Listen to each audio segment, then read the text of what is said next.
बहन तुझे अपने बर्थडे पे क्या चाहिए? जो चाहिए मैं ला के दूंगा। बहन बोलती है मुझे बुलेट चाहिए।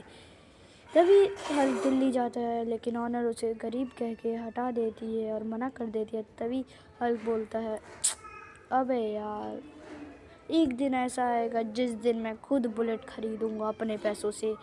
तभी न्यूज़ वाला बोलता है, अरे डायनासोर को पकड़ो। तभी हल्क भागते हुए जाता है, उसके ऊपर 5 लाख का इनाम है।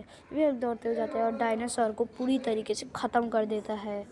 बहुत उसे गंदे से मारता है। हल्क बोलता है, लाइक सब्सक्राइब एंड शेयर, इससे मुझे ताकत मिलेगी। और हल्क उसे ख़त्म कर देता है। यस, कर दिया ख़त्म। 5 लाख रुपए तो अब मेरे हुए। 5 लाख तो मिल गए। अब इन पैसों से बुलेट खरीदते हैं। हल्क बुलेट खरीद लेता है।